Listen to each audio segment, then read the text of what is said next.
Hi guys, welcome to the channel. Today I'm going to be making some pistachio bread or a pistachio loaf. This is my first time making it, so wish me luck.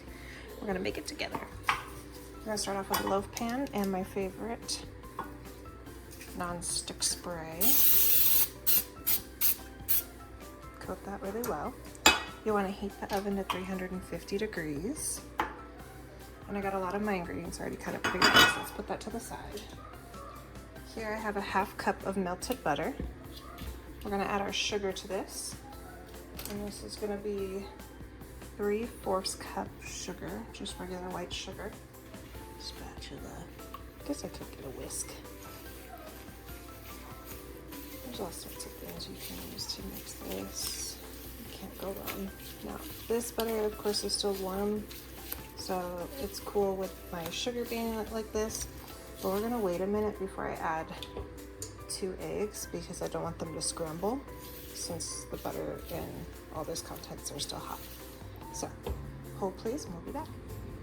Alright guys, while we're waiting for that butter to cool down a little bit, I'm gonna make some tea, some spearmint tea. I heard that it was good for hormonal acne, so I'm gonna give it a shot. Because, you know, we don't like no blemishes. And of course we have our Koi Kenshin playing in the background. We don't do nothing without a little Koi Kenshin on our Google here. Especially on Saturdays when I'm cleaning in the kitchen. Wow. We're doing this now? I literally thought this was going to be in the next chapter. What about the... Okay guys, so we have our 2 eggs that I scrambled up here, our butter and our sugar. Just gonna add that in, give her a good whisk.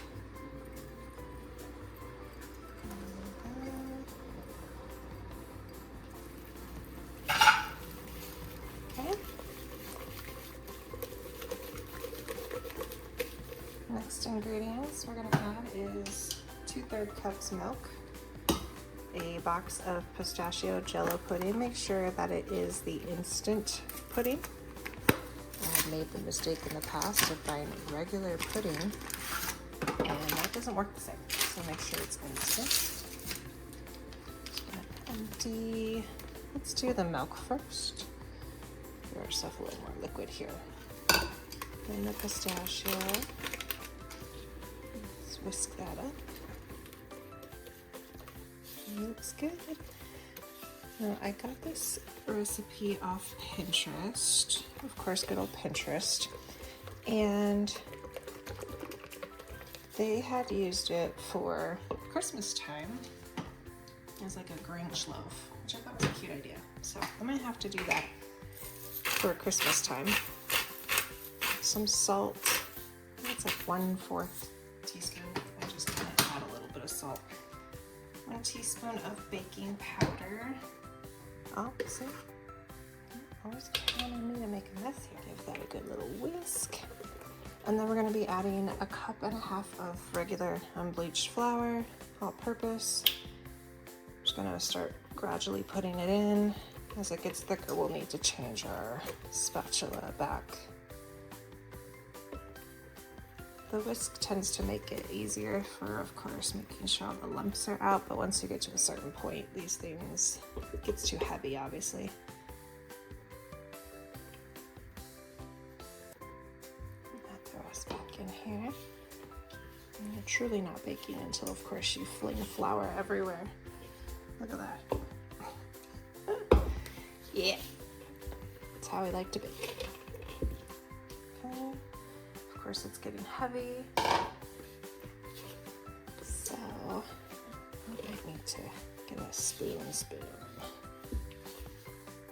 Might be okay, actually. Maybe not. Okay, hold again, okay. Okay. There we go. So let me get the flour off the wall. This.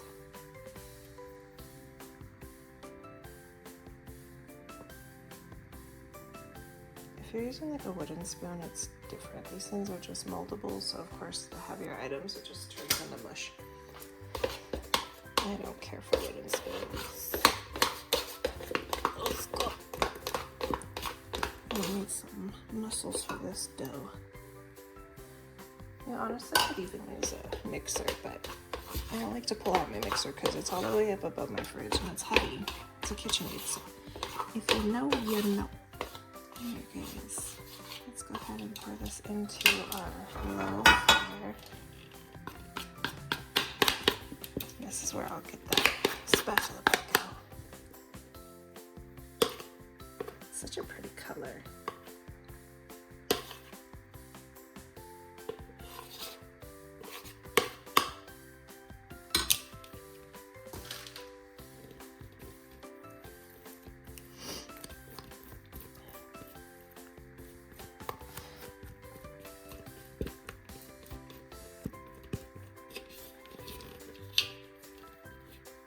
Is making me work today.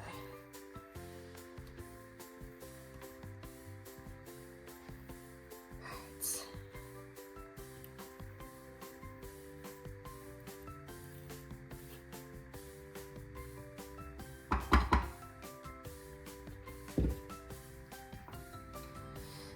And as I always say, you want to make sure that your dough is even in the pan as best as you can.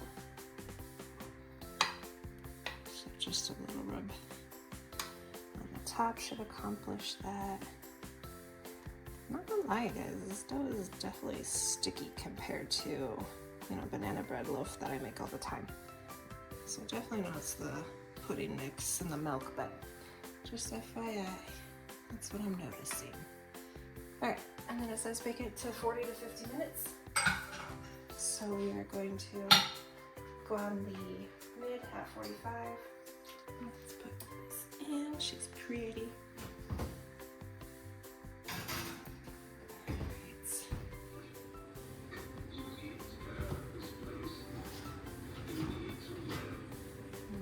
Ooh, yes.